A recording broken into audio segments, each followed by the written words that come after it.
Backing up into third grade, we're going to head down to Intro to Division.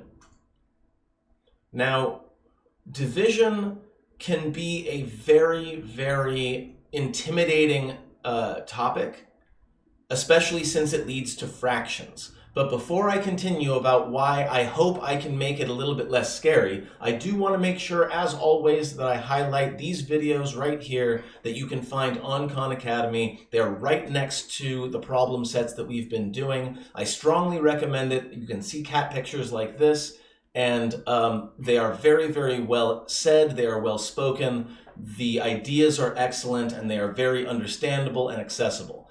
So I very, very much strongly recommend those. I am not in any way affiliated with Khan Academy. I am just a fan. And you should definitely use their videos in addition to mine to get different perspectives on how to look at things. So now, just like with multiplication, we are going to look at division in a few different ways, with groups of objects, just like we did with multiplication, with arrays, with visuals, and then of course word problems in context. So it's going to be very, very similar, and I think you're going to notice that a lot of the diagrams we look at are going to look exactly the same as they did in multiplication, and that's because just like addition and subtraction are not actually different processes, they're just sort of two sides of the same exact process, multiplication and division are the same way. And once you see that what we're about to learn follows the same patterns as the things that we've been learning since kindergarten, I really, really hope that it will take some of the fear away from division and especially from fractions. So let's start with groups of objects. Which image could represent 36 divided by 16? Now we're looking at this, this divided by symbol here. I want to look at it really, really closely, and I want folks to see that that's a fraction. Yeah? That symbol literally is a fraction, just with dots instead of numbers. Fractions and division are the same thing. They're not separate in any way. They're not related in some mystical way. They are the same thing. When I do 36 divided by 6, that is the same as 36 over 6. They are the same thing. I recommend sticking with one division symbol, by the way. There are a lot of them floating out there. You should definitely pick one and stick with it. So if we say 36 divided by 6, that means take 36, in this case foxes, right? Take 36 foxes and distribute them so that each container or each box or each table has 6. So there should be 6 tables with 6 foxes on each table. So part A here, that's exactly what we have. In part B, each table or each box does have 6 foxes, but there's only 1, 2, 3, 4 of them. That's not 36, that's only 24.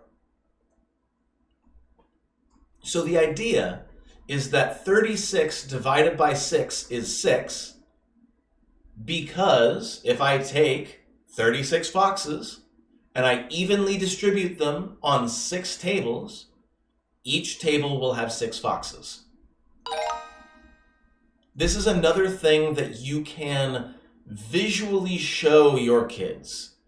You don't have to rely on even Khan Academy. You don't have to rely on the computer. You don't have to rely on your student's teacher. You can set the table. Like, setting the table is dividing things into groups. It's all connected, and there's lots and lots of places out there where you can practice this without making it work, without making it homework. Anyway, there are 14 hens divided evenly in 7 coops. Whoops. I keep doing that. So each one's going to have 2. That's A, right? 1, 2, 3, 4, 5, 6, 7 coops. Each of them has 2. Because 2 times 7 equals 14, right? 2 times 1, 2, 3, 4, 5, 6, 7 is 14. That is the same thing as saying that 14 divided by 7 is 2. In fact, I'm going to write this down. It's that important that I'm going to take the time to write it down. When I say that 14 divided by 7 equals 2, that is the exact same sentence as 2 times 7 equals 14. These are the same. Just like it was with addition and subtraction.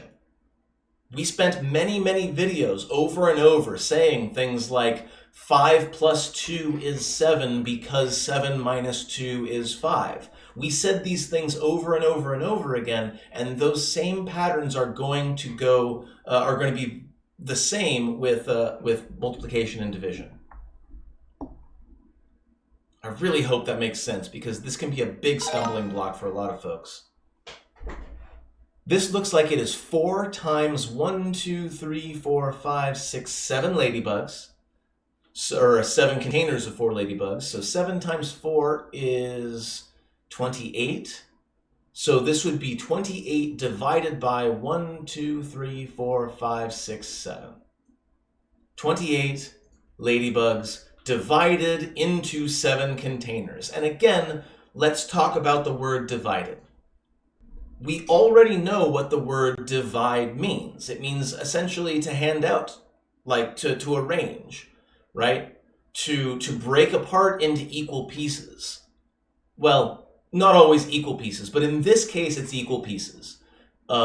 So this comes from the word divide, which means exactly what you think it means.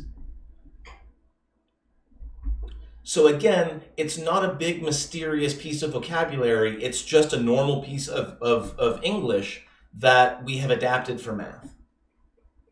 Or the other way around, I don't know. However, to be clear, this could also be, well, hold on. Instead of having 28 ladybugs and having 7 tables or boxes to put them in, what if I have 28 ladybugs, and I want to know how many boxes would it take if each one had 4? If each one had 4. Similar. Not exactly the same, but similar. I could instead have this be 28 divided by 4 equals 7. 28 ladybugs divided by 4 ladybugs for every table or box equals 7 boxes. Either one of those is a correct way to look at this diagram.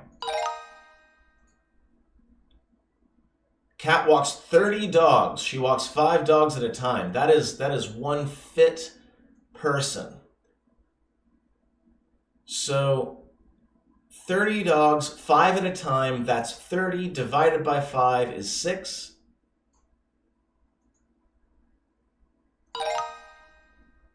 Notice that division is not commutative. 5 divided by 30 is not also 6. 15 divided by 3 means 15 horses that are divided evenly into 3 boxes. Now this is very interesting because it's close. A is almost 15 divided by 3, but you'll notice that exactly 1 horse is in the wrong place.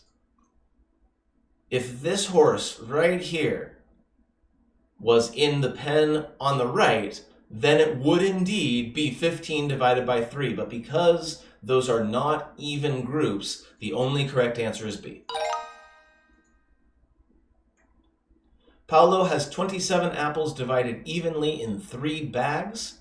So that's going to be 9 apples per bag. Again, quick division, 27 divided by 3.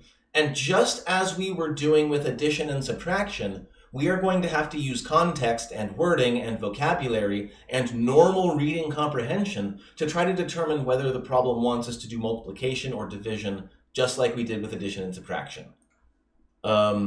So I think that's going to be this one, because B is in 4 bags, C is in 3 bags, but it's only 3 apples per bag. I see 3 whales per box, and I see 1, 2, 3, 4, 5, 6 boxes. So that could either be 6, oh no, there are 18 total whales. So that's either 18 divided by 6, or it's 18 divided by 3, depending on what I was looking for. 18 divided by 6 gives me the number of whales per box. 18 divided by 3 gives me the number of boxes. And that's that.